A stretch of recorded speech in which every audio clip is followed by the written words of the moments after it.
EPFO ஊழியர்களுக்கான jackpot அறிவிப்பு. இது என்ன ஜாக்பாட் அறிவிப்பு அப்படிங்கறத பத்தி தெரிஞ்சுக்க இந்த வீடியோவை கடைசி வரைக்கும் முழுசா பாருங்க. அப்பதான் நாங்க சொல்ற தகவல்கள் அனைத்துமே உங்களுக்கு தெளிவா புரியும். பிஎஃப் ஊழியர்களுக்கு ஒரு நற்செய்தி வெளியாகி உள்ளது. ஊழியர் வருங்கால வைப்பு நிதி நிறுவனம் ரூபாய் 7 லட்சம் வரையிலான இலவச ஆயுள் காப்பீட்டை வழங்குகிறது. இந்த EDLI திட்டம் மூலம் எந்த பிரீமியமும் செலுத்தாமல் இந்த காப்பீட்டை பெறலாம். ஊழியர் வருங்கால வைப்பு நிதி நிறுவனம் இபிஎஃப்ஓ எடுத்துள்ள இந்த சிறப்பான முடிவு பிஎஃப் கணக்காளர்களின் வாழ்க்கைக்கு நிதி பாதுகாப்பை உறுதி செய்கிறது. பணியாளர்கள் இப்போது ரூபாய் 2.5 லட்சம் முதல் ரூபாய் 7 லட்சம் வரை இலவச ஆயுள் காப்பீட்டை பெறலாம். இதற்காக ஊழியர்கள் எந்த கூடுதல் கட்டணமும் செலுத்த வேண்டியதில்லை. இபிஎஃப்ஓவின் 237வது கூட்டத்தில் இந்த முக்கியமான முடிவு எடுக்கப்பட்டது. இந்த விதிமுறைகள் EDLI அதாவது எம்ப்ளாயி டெபாசிட் லிங்க்ட் இன்சூரன்ஸ் திட்டத்தின் ஒரு பகுதியாகும். இந்த திட்டம் 1976ஆம் ஆண்டு மத்திய அரசால் தொடங்கப்பட்டது. இப்ப பாத்தீங்க அப்படின்னா நான் பேசிட்டு இருக்கேன் பாத்தீங்களா, இது என்னோட ஓன் வாய்ஸ் தான், ஓன் எடிட்டிங் தான், என்னோட ஓன் தம்ப்நெயில் தான். இந்த வீடியோ முழுசுமே நான் தான் மேக் பண்ணியிருக்கேன். ஸோ வீடியோவை நீங்க கடைசி வரைக்கும் முழுமையா பாருங்க. பணியில் இருக்கும்போது எதிர்பாராத விதமாக உயிரிழந்த ஊழியரின் குடும்பத்திற்கு நிதி உதவி வழங்குவதே EDLI திட்டத்தின் முக்கிய நோக்கம். இபிஎஃப்ஓவின் புதிய முடிவுகள் மூலம் மரணத்திற்கான காப்பீடு கோரிக்கை செயல்முறையும் எளிதாக்கப்பட்டுள்ளது. குடும்பங்களுக்கு அதிக நிதி பாதுகாப்பை வழங்கும் நோக்கில் காப்பீடு வரம்பும் அதிகரிக்கப்பட்டுள்ளது.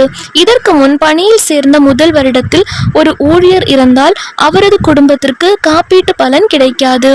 ஆனால் புதிய விதிகளின்படி இத்தகைய சந்தர்ப்பங்களில் குடும்பத்திற்கு ரூபாய் 50,000 நிதி உதவி கிடைக்கும். மேலும் வேலை மாறும்போது 2 மாத இடைவெளி இருந்தாலும் காப்பீட்டு பாதுகாப்பு தொடரும். ஓய்வூதியர்களுக்கு 2026 பொங்கலை முன்னிட்டு பொங்கல் பரிசு சார்ந்து திடீர் சலுகையை அறிவித்தது. தமிழர் திருநாள் பொங்கல் பண்டிகைக்கு ஓய்வூதியர்களுக்கு முக்கிய அறிவிப்பு வெளியிட்டிருக்காங்க. முக்கிய அறிவிப்பு மற்றும் மகிழ்ச்சி அறிவிப்பு அப்படின்னு கூட சொல்லலாம். ஸோ இதை பற்றின முழு விவரங்கள் தெரிஞ்சுக்க இந்த வீடியோவை கடைசி வரைக்கும் முழுமையாக பாருங்க. நம்ம தமிழ்நாடு அரசு பார்த்தீங்க அப்படின்னா ஒவ்வொரு வருஷமுமே ஆண்டுதோறும் ஓய்வூதியதாரர்களுக்கு பரிசு தொகை அப்படின்றது வழங்குவாங்க. ஆண்டுதோறும் வழங்கப்படும் பரிசு தொகை 500 ரூபாவா இருக்கு. ஸோ இந்த 500 ரூபாயில இருந்து 1000 ரூபாயாக இனி உயர்த்தி வழங்க போறோம் அப்படின்ற மாதிரியும் சொல்லியிருக்காங்க. இந்த உயர்வால் சுமார் 4,71,000 ஓய்வூதியதாரர்கள் மற்றும் குடும்ப ஓய்வூதியதாரர்கள் பயன்பெறுவார்கள் அப்படின்ற மாதிரியும் வட்டாரங்கள் தெரிவிக்கின்றன. இதனால பாத்தீங்க அப்படின்னா அரசுக்கு சுமார் 24 கோடி ரூபாய் செலவாகும் அப்படின்ற மாதிரியும் வெளியாகி இருக்கு. கூடுதலாக செலவாகும் அப்படின்ற மாதிரியும் வட்டாரங்கள் தெரிவிக்கின்றன.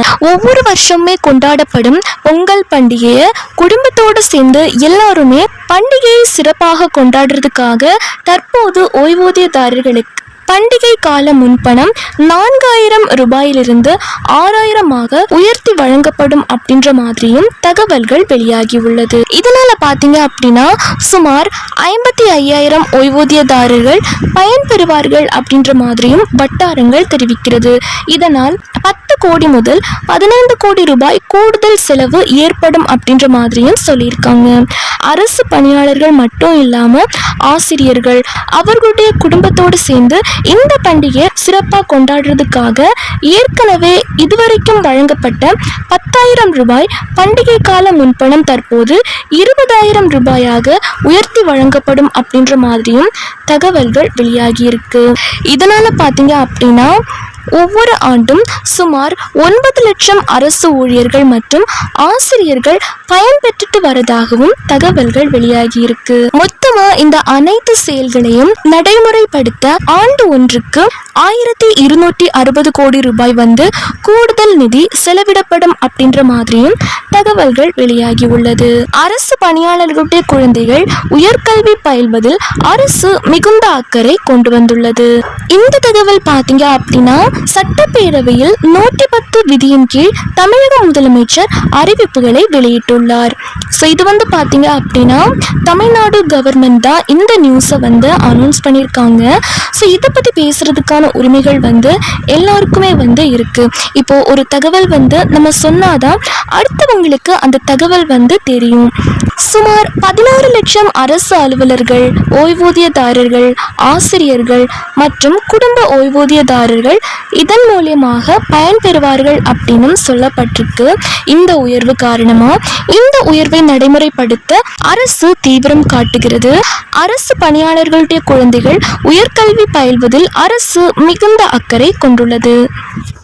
இதன் அடிப்படையில் கவர்மெண்ட் என்ன அனௌன்ஸ் பண்ணியிருக்காங்க அப்படின்னா, அரசு பணியாளர்களுக்கு வழங்கப்படும் கல்வி முன்பணம் இந்த ஆண்டிலிருந்து இந்த வரப்போகிற 2026 வருஷத்துல இருந்து தொழிற்கல்வி பயில 1 லட்சம் ரூபாயாகவும், கலை மற்றும் அறிவியல் மற்றும் பாலிடெக்னிக் பயில 50,000 ரூபாயாகவும் உயர்த்தி வழங்கப்படும் அப்படின்னு சொல்லியிருக்காங்க. ஸோ இதன் மூலமா தங்கள் குழந்தைங்களோட உயர்கல்வி பயில விரும்பும் அரசு பணியாளர்கள் மற்றும் ஆசிரியர்கள் பயன்பெறுவார்கள்.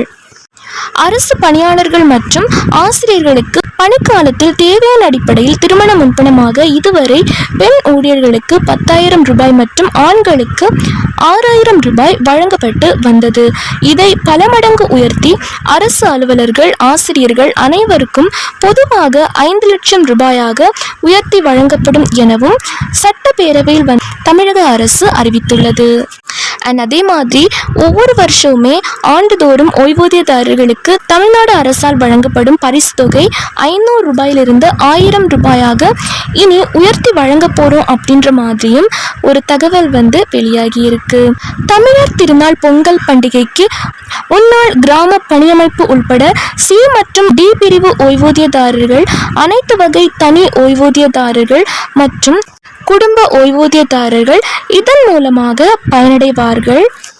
EDLI திட்டத்தின் கீழ் ஒரு ஊழியர் உயிரிழந்தால் அவரது குடும்ப உறுப்பினர்கள் அல்லது நாமினிக்கு ரூபாய் 2.5 லட்சம் முதல் ரூபாய் 7 லட்சம் வரையிலான காப்பீட்டு தொகை வழங்கப்படும்.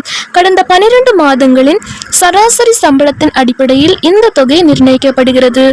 ஊழியர்களிடமிருந்து எந்த பிரீமியமும் வசூலிக்கப்படாது. மாறாக முதலாளிகள் ஊழியரின் அடிப்படை சம்பளத்தில் 5% EDLI திட்டத்திற்கு பங்களிக்க வேண்டும். இந்த தொகை மாதத்திற்கு அதிகபட்சமாக ரூபாய் 75 என நிர்ணயிக்கப்பட்டுள்ளது. இதுபோன்ற எதிர்பாராத விபத்துகளால் குடும்ப உறுப்பினர்களை இழந்த குடும்பங்களுக்கு இத்திட்டம் பேருதவியாக அமைகிறது. EPFO வட்டாரங்கள் இது சமூக பாதுகாப்பு அமைப்பை மேலும் வலுப்படுத்தும் என தெரிவித்துள்ளன. பணியில் இருக்கும்போது ஒரு ஊழியர் உயிரிழந்தால் அவரது நாமினி அல்லது சட்டப்பூர்வ வாரிசு படிவம் 5IF பயன்படுத்தி விண்ணப்பிக்க வேண்டும். இறப்பு சான்றிதழ், நாமினியின் அடையாள அட்டை மற்றும் பிற தேவையான ஆவணங்கள் EPFO அலுவலகத்தில் சமர்ப்பிக்க வேண்டும். இது ஒரு முற்றிலும் இலவச காப்பீட்டு திட்டம். ஊழியர்கள் எந்தவித கட்டணமும் செலுத்த வேண்டியதில்லை. EPFOவின் இந்த முடிவால் ஊழியர்களின் குடும்பங்களுக்கு நிதி பாதுகாப்பு மேலும் வலுப்பெறுகிறது. EPFO தற்போது ஓய்வூதியதாரர்களுக்கு அதிக வசதிகளை வழங்கி வருகிறது. இதற்காக இந்தியா போஸ்ட் பேமெண்ட் வங்கியுடன் IPPB ஒரு சிறந்த ஒப்பந்தம் செய்துள்ளது. இந்த ஒப்பந்தத்தின்படி EPS 95 ஓய்வூதியதாரர்கள் இப்போது தங்கள் டிஜிட்டல் ஆயுள் சான்றிதழை DLC தங்கள் வீட்டிலிருந்தே சமர்ப்பிக்கலாம். இந்த சேவை மூலம் கிராமப்புறங்களில் வசிப்பவர்களும் தங்கள் வீட்டிலேயே DLC சரிபார்ப்பு வசதியை பெற முடியும். ஒவ்வொரு ஆயுள் சான்றிதழுக்கும் ரூபாய் 50 சேவை கட்டணத்தை EPFO செலுத்தும். இந்த புதிய அமைப்பு ஓய்வூதிய பணம் எந்த தடங்களும் இன்றி தொடர்ந்து கிடைப்பதை உறுதி செய்கிறது. வயதான மற்றும் உடல்நல குறைபாடு காரணமாக வெளியே செல்ல முடியாத ஓய்வூதியதாரர்களுக்கு இது பெரும் நிம்மதியை அளிக்கிறது. இந்த வீட்டு வாசலிலேயே சேவை மூலம் மூத்த குடிமக்கள் வங்கிகள் அல்லது EPFO அலுவலகங்களுக்கு செல்லாமல் தங்கள் ஆயுள் சான்றிதழ்களை எளிதாக சமர்ப்பிக்கலாம். இந்த சேவையை நாடு முழுவதும் படிப்படியாக விரிவுபடுத்த EPFO நடவடிக்கை எடுத்து வருகிறது.